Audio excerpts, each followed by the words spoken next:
ये भी लिया। महात्मा गांधी में आग लग रही है भाई, मौलिया।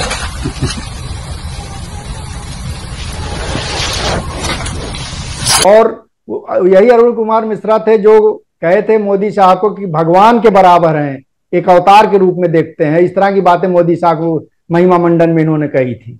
तो अगर जुडिशरी और जजेस जो है इस तरह की बातें करने लगेंगे तो बचेगा क्या देश में? पूरे जो जुडिशरी को भुगतना पड़ रहा है। आज जो है ये हो गया है जुडिशरी में कि अगर आप काम नहीं किए, सत्ता की बात नहीं माने, उसके इशारे पर नहीं चले तो आपका लोया हो जाएगा। ये जो जुमले के तौर पर अब इस्तेमाल किया जाता है, आपका लोया हो जाएगा। दोस्तों नमस्कार, मैं हूं भूपेंद्र रावत और आप देख रहे हैं राजनीतिक पोल खोल, जहां हम तथ्यों, प्रमाणों और तर्कों के से सत्ता के काले खेल की परतें उघाड़ते हैं। आज हमारे साथ हैं वरिष्ठ पत्रकार महेंद्र मिश्र, जिनकी किताब सत्ता की सूली ने जस्टिस लोया की संदिग्ध मौत की सच्चाई को बेनकाब किया। आज का सवाल, क्या भारत की न्यायपालिका बिकाऊ है? क्या जज डर और दबाव में फैसले सुनाते हैं? और अगर कोई जज ना बिके, ना डरे, तो उसका हश्र क्या होता है? जस्टिस लोया की मौत और जस्टिस गोगोई का इनाम, या जो सत्ता के साथ मिल जाए जस्टिस वर्मा की तरह आग लगने पर भेद खुल जाता है।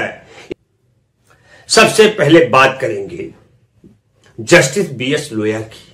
2014 में संदिग्ध मौत ने पूरे देश को हिलाकर रख दिया।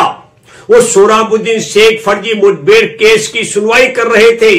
एक ऐसा केस जिसमें बीजेपी के बड़े नेता अमित शाह आरोपी थे, तड़ीपार भी रह चुके थे। तो इस मामले में सत्ता की सूली के लेखक महेंद्र मिश्र से सीधा सवाल करते हैं। महेंद्र जी, आज आपका इस महत्वपूर्ण न्यायपालिका में जो कुछ हुआ, जस्टिस वर्मा के घर, नकदी का भंडार, जस्टिस लोया की संदिग्ध मौत का तो आपने पूरा खुलासा किया। तो आपसे शुरू करते हैं आज के सवाल। जो मसला है जुडिशरी का, कहिए तो लोया की जो हत्या थी, जो संदिग्ध मौत थी, वो एक जो है टर्निंग पॉइंट है पूरी जुडिशरी के लिए, पूरी उसकी स्वतंत्रता और कहिए पारदर्शिता के लिहाज से भी। क्योंकि उस मामले में देखिए, जो देश के इस समय गृह मंत्री हैं, उनका केस लगा हुआ था उनकी कोर्ट में, और जो रिपोर्ट्स आई लगातार वो खुले तरीके, उनका कहना था कि उनको कहा गया 6 महीने के अंदर ही जजमेंट आप सुना दीजिए। पूरी एक तिथि दी गई, दिसंबर तक आप जजमेंट सुना दीजिए, क्योंकि उसके बाद जो है आपके पास समय नहीं होगा, इसकी जरूरत है, सरकार का एक दबाव था। उन्होंने कहा 10,000 पेज की पूरी चार्जशीट है और उसको पढ़ने में हमको समय लगेगा और इतने जल्दी में फैसला मैं नहीं सुना सकता। तो उसके बाद उसमें एक टर्निंग पॉइंट आया जिसमें उनको जो है जजमेंट की कॉपी ड्राफ्ट सौंप दिया गया और कहा गया कि आपको अब कुछ नहीं करना है और इस पर सिग्नेचर करके आप जो है इसको सुना दीजिए। उसके बाद तो आप किसी भी जज के लिए बहुत ही, हमको लगता है इतिहास में इस तरह की बात सुनी नहीं गई होगी और कभी हम लोग ने देखा भी नहीं होगा। कोई जज इस तरह से सामना भी नहीं किया होगा इन स्थितियों का। उसको जो फैसला सुनाया जाना है उसका ड्राफ्ट दे दिया जाए, कोई बाहर से दे दे और कहे कि अब इस पर सिर्फ सिग्नेचर कर दीजिए। तो उनके परेशान हो गए और फिर अपने तमाम जो मित्र थे उनसे उन्होंने सलाह ली और उस सिलसिले में जगह जगह उन्होंने, तो मैं यही कह रहा था कि उसमें फिर जो है जब सलाह ली गई और लोग आए यहाँ प्रशांत भूषण जी से मिले, इन्होंने कहा कि इस पे कोई कानूनी मामला बनता नहीं है क्योंकि कोई सबूत नहीं है, कहां से आया, कौन दिया, किसी का भी ड्राफ्ट है उस पर कुछ इस बात तो लिखी नहीं है। तो इस सिलसिले में वो निराश हुए और उनको लगा अब क्या किया जा सकता है। इस बीच जो है आप देखिएगा कि जो मामला था वो उनकी हत्या तक बढ़ा क्योंकि वो कहीं से कोई मदद नहीं मिल पाई। आप बताए उसी दौरान वो गांव गए थे अपने और उसमें वो कह रहे थे कि जो है उनको रिश्वत की पेशकश की गई, 100 करोड़ रुपए आप ले लीजिए और इसके अलावा आपको मुंबई में फ्लैट दे दिया जाएगा, बाकी जो चाहते हैं आप मुंह खोलिए, सब कुछ आपको मिलेगा, लेकिन फैसला जो है पक्ष में दे दीजिए। और रिश्वत की पेशकश जो करने वाला शख्स था, जो रिपोर्ट्स कहती हैं, तत्कालीन जो बॉम्बे हाई कोर्ट के चीफ जस्टिस थे उनकी तरफ से रिश्वत की पेशकश की गई थी, जो कई पॉलिटिकल इस्टेब्लिशमेंट की तरफ से उनको कहा गया था ऐसा कराने के लिए। तो किस लेवल पे जुडिशरी इन्वॉल्व थी उसका, अगर चीफ जस्टिस ही उस हाई कोर्ट का इन्वॉल्व होता, आप समझ सकते कितना बड़ा मसला था। केंद्र की सरकार थी, बावजूद इसके चूंकि वो ईमानदार जज थे, उन्होंने उसको स्वीकार नहीं किया।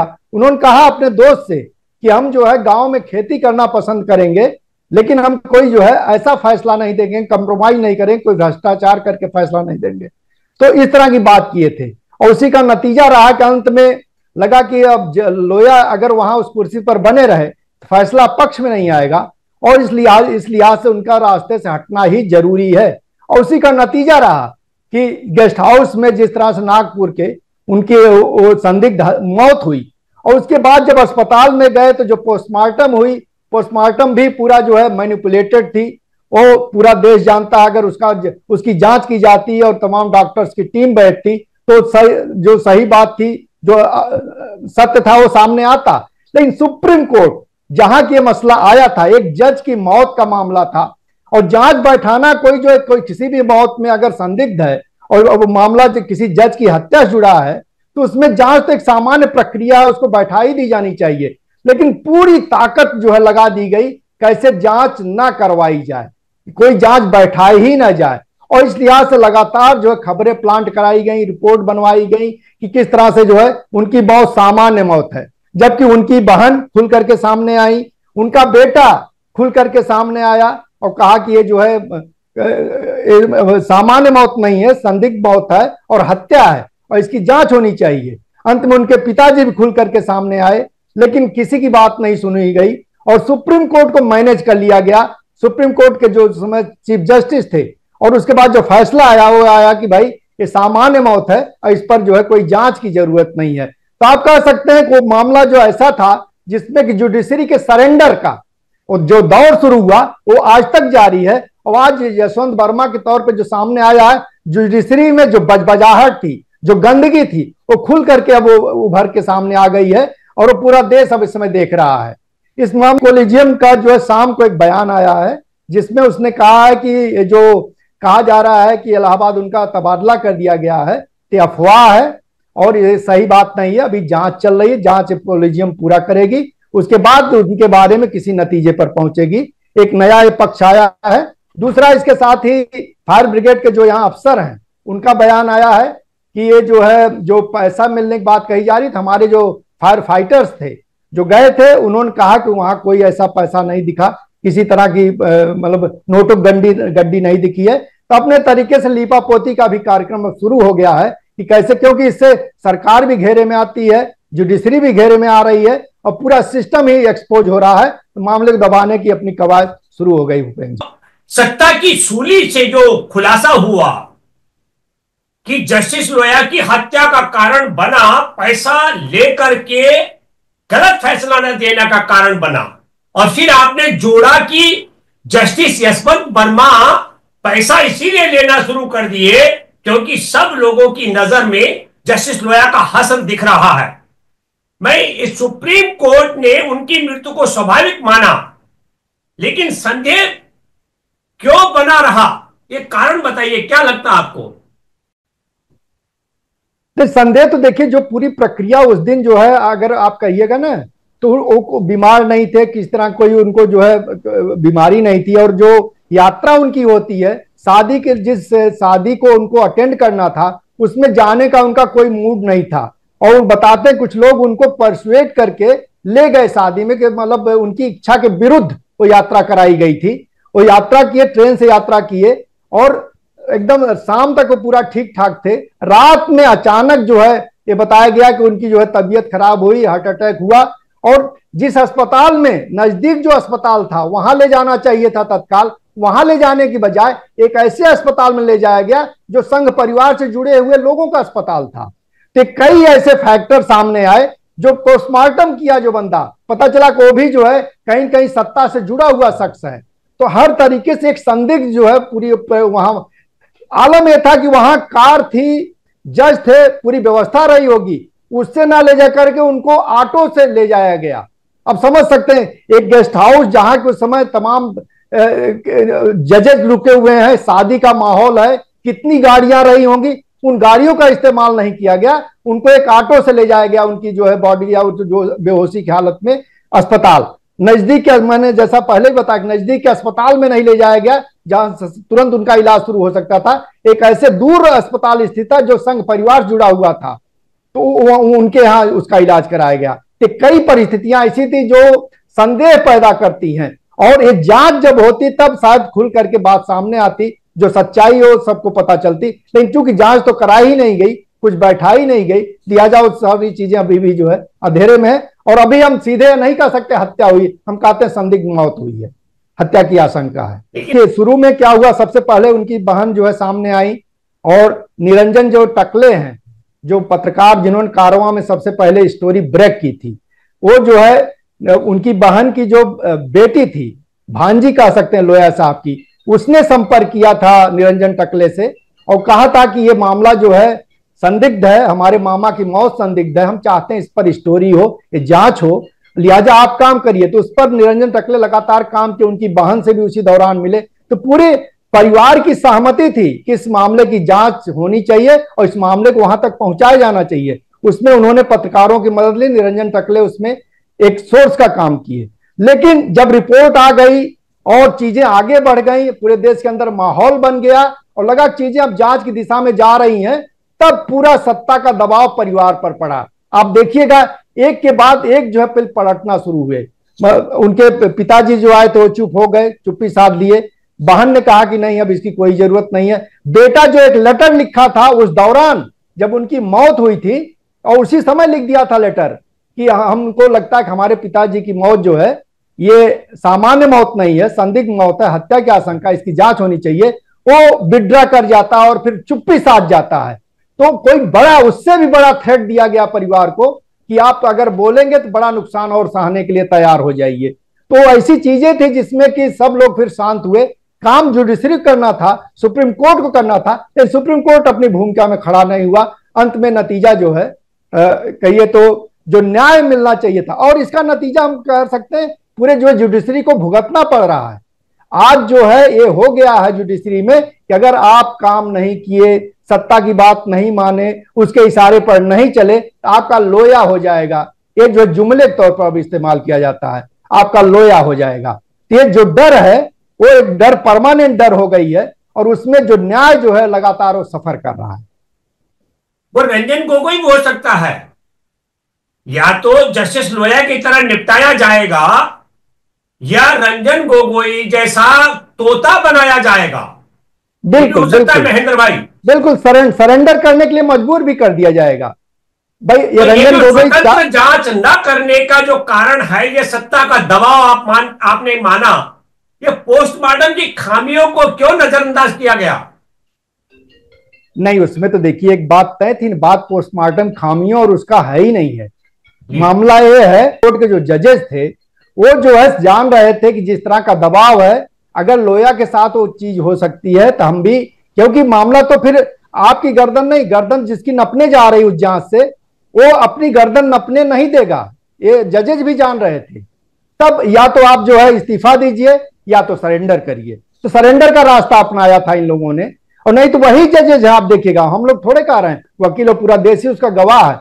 2019 में 4 जजेस प्रेस कॉन्फ्रेंस करते हैं और खुल करके पूरे देश के सामने रखते हैं कि जुडिशरी पर बड़ा दबाव है, जुडिशरी स्वतंत्र रूप से काम नहीं कर रही है। और ये किस तरफ इशारा था, किसका दबाव? कोई जनता का दबाव है, वो सत्ता का दबाव था। तो उस दबाव को जुडिशरी झेल नहीं पाई और उसके सामने उसने समर्पण किया है, एक के बाद एक। जिस जज को हम लोग सबसे ज्यादा सोच रहे थे इंटीग्रिटी वाला है और निष्पक्ष तरीके से फैसले देगा, वो सज्जन जाते जाते क्या क्या फैसले दे गए हैं। चंद्रचूड़ साहब, जिसका हर जगह उन्होंने एक बीच का रास्ता अपनाया, और बीच के रास्ते में भी बैलेंस जो है सरकार के पक्ष में हर जगह दिखा। यही उनकी सच्चाई है। तो अब आप क्या उम्मीद कर सकते हैं किसी और जो है चीफ जस्टिस से और किसी और जुडिशरी से? जी, क्या यह केस यह दिखाता है कि जजों पर भ्रष्ट ना होने का दबाव जानलेवा हो सकता है? नहीं, इसमें तो एक बात तय हो गई है कि इस देश के अंदर जो सत्ता बैठी हुई है वो जो है सबसे ज्यादा पावरफुल है, और उसके अपने इंटरेस्ट जो है वो प्राथमिक है। और जो भी जुडिशरी में बैठे हुए लोग हैं या कहीं भी बैठे हुए लोग हैं, क्योंकि बात जुडिशरी की नहीं है, हम लोग तो यही बात कर रहे हैं कि सारे इंस्टीट्यूशंस को अपने कब्जे में ले लिया गया है। आप देख लीजिए इलेक्शन कमीशन का क्या हुआ, यही जुडिशरी, देखिए जुडिशरी अपना स्टैंड भी नहीं ले रही है। इसी ने चंद्रचूड़ के नेतृत्व में इसने गाइडलाइन जारी की थी कि जो पैनल बनेगा के चुनाव आयुक्तों के नियुक्ति का, उसमें विपक्ष का नेता, प्रधानमंत्री, जुडिशरी का भी एक प्रतिनिधि रहेगा। लेकिन जब विधेयक पारित करवाया गया पार्लियामेंट से, उसमें जुडिशरी प्रतिनिधि को हटा दिया गया और उसमें विपक्ष का नेता, प्रधानमंत्री और जो है गृह मंत्री हो गए। कहने का मतलब अब जो सरकार चाहेगी, क्योंकि गृह मंत्री, प्रधानमंत्री तो सरकार के ही आदमी है, सरकार जो चाहेगी वही जो है चुनाव आयुक्त बनेगा। तो अब इसमें अपना जो गाइडलाइन था वही उसका वायलेशन हुआ है, उसी का उल्लंघन किया गया है। जुडिशरी उस पर भी स्टैंड लेने के लिए तैयार नहीं है। तो सारे इंस्टीट्यूशन को कब्जे में ले लिया गया है और उसमें कहने के लिए स्वतंत्र है। सच ये है कि आपका जो है जुडिशरी दिखती है, लेकिन दबाव जिस लेवल का है, जिस तरह अभी कल ही जो नियुक्ति हुई है, बता रहे हैं संजीव भट्ट को जो सजा दिया था, जो शख्स रिटायर हो गया गुजरात के लोअर कोर्ट से, उसको हाई कोर्ट का जज बना दिया गया। अब वो सज्जन जो आए हैं, जो अब तक इशारों पर काम करते रहे, आप उनसे किसी निष्पक्षता की उम्मीद कर सकते हैं? तो कोई जो है ऐसी बात कर सकते हैं जो सरकार के खिलाफ जाए? कतई नहीं सोच सकते। इसी तरह के लोग नियुक्तियां हो रही हैं। एक सज्जन मैं बताऊंगा, इलाहाबाद से आए हैं, मैं उनको जानता हूं और नाम भी मैं ले रहा हूं, विक्रम नाथ नाम है उनका, सुप्रीम कोर्ट में इस समय। उनकी पत्नी वाइस चांसलर इलाहाबाद यूनिवर्सिटी की थी। पूरा जो है संघ की शाखा से आए हुए हैं वो सज्जन, और सारे फैसले सत्ता के पक्ष में लेते हैं। कोई भी फैसला अगर सत्ता के पक्ष में दिलवाना हो या किसी फैसले का विरोध करना हो जो सत्ता के खिलाफ जाए, तो उनको दे दिया जाता है। इस तरह से चल रहा है घोषित तौर। महेंद्र भाई, आप लोगों ने बहुत बड़ा रिस्क लिया, क्योंकि मैं बिल्कुल दर्शकों को बताना चाहता हूं कि जिस मसले पर अमित शाह को तड़ी पार रहना पड़ा, उस मामले की सुनवाई जस्टिस लोया कर रहे थे, सीबीआई के विशेष जज, और संदिग्ध परिस्थिति में उनकी जान चली जाती है, क्योंकि पैसा न लेने की बात उनके परिवार ने कही। आज भले डर के मारे कुछ भी हो, ये सत्ता की सूली जो आपने तैयार की, मैं आपसे आपके पूरे अनुभव पर यह जानना चाहता हूं कि जो डर लोया की हत्या के बाद न्यायपालिका में जो डर और भ्रष्टाचार आ गया, डर के कारण भ्रष्टाचार भी आ गया है, तो इससे न्यायपालिका को बचाने के रास्ते क्या निकल सकते हैं? अच्छा, मैं उस पर सवाल का जवाब दूंगा। उससे पहले एक और बहुत जरूरी हो जाता है दर्शकों को बताना कि देखिए, जब वो लोया की हत्या हो गई, उसके बाद दूसरे जज आए जो उनकी जगह है, अगले 6 महीने के अंदर ही वो फैसला आ गया और उसमें जो है अमित शाह जी को बरी कर दिया गया। अब समझिए 10,000 पेज की जो चार्जशीट थी, तो कोई नया जज कैसे जो है पढ़ सकता है, कैसे उस पर फैसला दे सकता है? कहने का मतलब जो ड्राफ्ट तैयार किया गया था उसी पर जो है मुहर लगा दी गई। नहीं तो लोया साहब तो उससे पहले सुनवाई लगातार कर रहे थे, उसके बाद भी उनको लग रहा था 6 महीने का समय जो बहुत कम है और हमको आगे समय चाहिए होगा। और नया जज आता है जो उस केस से परिचित भी नहीं है, और उसके बाद 6 महीने के अंदर ही फैसला सुना देता है और बाइज्जत बरी कर देता है अमित शाह जी को। तो आप समझ सकते हैं किस तरह से प्रायोजित तरीके से फैसला करवाया गया। रही बात आपके जो जुडिशरी को बचाने और इसको जो है कैसे आगे काम करे, इसके लिए क्या सलाह हो सकती है, तो जुडिशरी देखिए, सच ये है कि जिस दौर में चल रही है, इसमें जो भी लोग हैं वो बहुत ही साहस से अगर काम ना लें। सबसे पहली बात तो कॉलेजियम जो सिस्टम है वो फुल प्रूफ सिस्टम नहीं है, अभी भी इसमें तमाम खामियां हैं। अब इसका विकल्प क्या हो सकता है, अभी अलग अलग लोग सुझाते हैं, कोई विकल्प, कारगर विकल्प कोई सुझाने की स्थिति में नहीं है। लेकिन कॉलेजियम भी जो है फुल प्रूफ सिस्टम नहीं, इसको आपको ठीक करना होगा। इसके साथ पारदर्शिता ले आना सबसे बड़ी जरूरत है जुडिशरी के भीतर। जब तक पारदर्शिता नहीं ले आई जाती है उसके संचालन में, उसके फैसले में और तमाम उसके फैसलों में, जब तक पारदर्शिता नहीं ले आई जाएगी तब तक जो है कोई, क्योंकि जब कोई एक दबाव ही काम करता है जो किसी को स्वतंत्र और निष्पक्ष बनाने में, और दबाव जब खत्म हो जाता है तो जुडिशरी जो है या कोई भी जो है उसमें तानाशाही या अपना मनमानापन करने का जो है वो बढ़ जाता है। और जुडिशरी इस मामले जैसे पॉलिटिशियंस पर एक दबाव होता है, सत्ता जो भी लोग गए हैं चुन करके उन पर एक दबाव होता है, मिनिस्टर है उसको आगे जाके चुनाव लड़ना, उस पर एक दबाव होता है। पार्लियामेंट से लेके जो भी एग्जीक्यूटिव और लेजिस्लेटिव बॉडी है उन पर एक दबाव है जनता का अपने तरीके से, लेकिन जुडिशरी पर कोई दबाव नहीं है। तो उस नजरिए से दबाव का क्या, दबाव की जो प्रक्रिया, अभी देखिए अभी क्या हुआ एक मामला, अब यही भ्रष्टाचार का मामला आया है। क्या जुडिशरी में अगर कोई जज भ्रष्ट है तो उसके खिलाफ कार्रवाई का क्या कोई है आपके पास प्रक्रिया? उसको सजा देने की प्रक्रिया है कोई?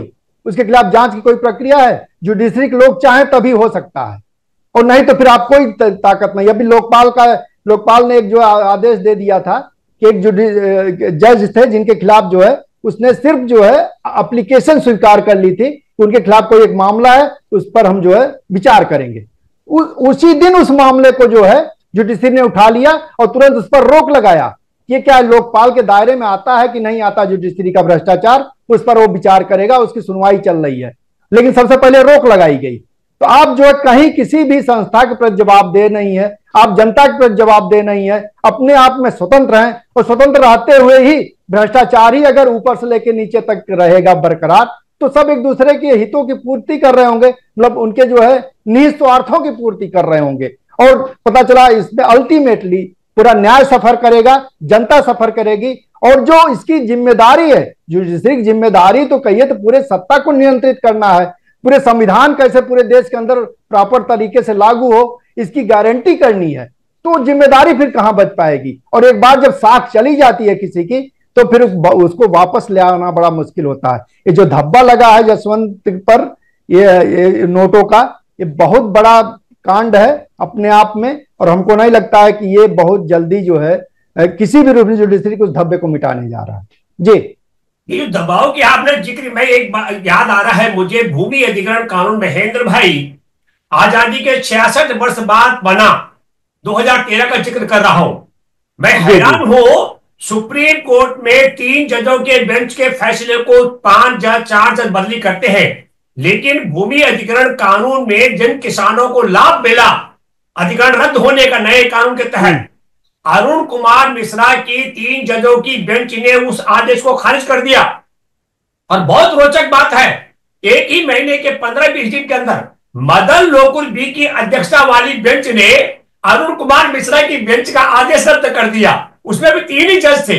तो मोदी है तो मुमकिन है लोग कहते हैं। और फिर संवैधानिक बेंच का गठन हुआ और संवैधानिक बेंच का चेयरपर्सन बने अरुण कुमार मिश्रा। बड़े सवाल उठे, हम लोगों ने भी कहा कि भाई तुम तो गलत फैसला देने वाले हो, तुम काहे बन रहे हो?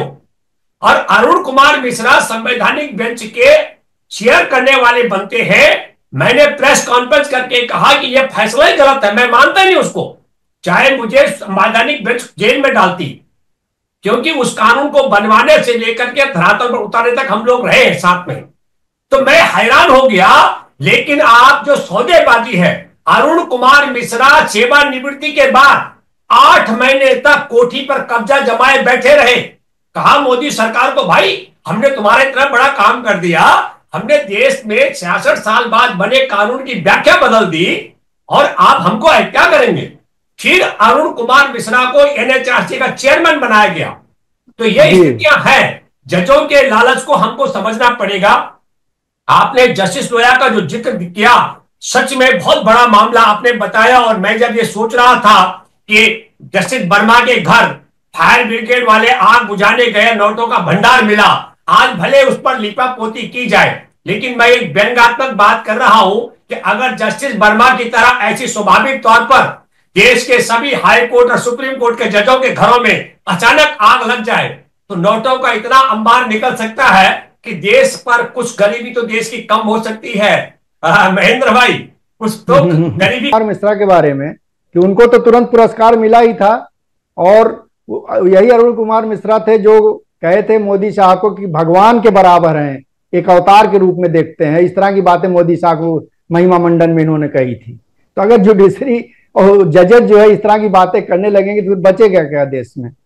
जस्टिस यशवंत वर्मा का मामला 14 मार्च 2025 की देर रात को 11:30 बजे के लगभग दिल्ली हाई कोर्ट के जज के सरकारी घर में आग लगती है।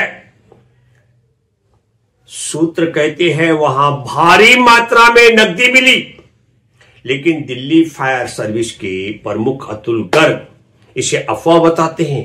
तो सवाल उठता है, अगर नकदी नहीं थी तो ये खबर किसने उड़ाई और क्यों? और अगर थी तो इसे दबाने की कोशिश क्यों हुई? 6 दिन बाद 20 मार्च को सुप्रीम कोर्ट की कॉलेजियम उन्हें इलाहाबाद हाई कोर्ट ट्रांसफर करने की सिफारिश करता है। संयोग है या सजा? क्या ये ब्लैकमेलिंग का खेल है या कोई बड़ा घोटाला छिपाया जा रहा है? सुप्रीम कोर्ट के पूर्व मुख्य न्यायाधीश रंजन गोगोई, जिस वक्त मुख्य न्यायाधीश थे, उनके खिलाफ यौन शोषण का आरोप लगता है और इसके बाद उनके फैसलों में अचानक बदलाव दिखता है और फिर रिटायरमेंट के बाद तुरंत बीजेपी उन्हें राज्यसभा सांसद बना देती है। सवाल यह है, अगर आरोप सच था यौन शोषण का तो गोगोई जेल में क्यों नहीं? और अगर झूठ था तो आरोप लगाने वाली महिला जेल में क्यों नहीं? संदेश साफ है, सरकार के खिलाफ जाओ तो जस्टिस लोया बनो और साथ चलो तो रंजन गोगोई की तरह इनाम पाओ। न्यायपालिका को कैसे बचाएं? इसके रास्ते निकालने पड़ेंगे। संवेदनशील मामलों की सुनवाई कर रहे जजों को विशेष सुरक्षा दें। हर जज की संपत्ति का सालाना ऑडिट हो, पब्लिक में आए, ट्रांसफर और प्रमोशन में पारदर्शिता लाएं, कॉलेजियम की सिफारिशें खुली हो, भ्रष्टाचार और ब्लैकमेलिंग पर सख्त कानून बने, मीडिया और जनता सच्चाई की आवाज बने, न कि बिकाऊ। न्यायपालिका हमारा आखिरी सहारा है, इसे बचाना हम सबकी जिम्मेदारी। तो दोस्तों, ये थी आज की पड़ताल। जस्टिस लोया की मौत हो, जस्टिस वर्मा का ट्रांसफर का ऑर्डर और आग लगने पर बड़े नकदी भंडार का खुलासा या जस्टिस गोगोई का इनाम, हर कहानी चीखती है कि न्यायपालिका खतरे में है। सवाल आपसे, क्या आप चुप रहेंगे या आवाज उठाएंगे? कमेंट्स में बताएं और इस वीडियो को शेयर करें ताकि सच सब तक पहुंचे। मिलते हैं अगली पड़ताल में।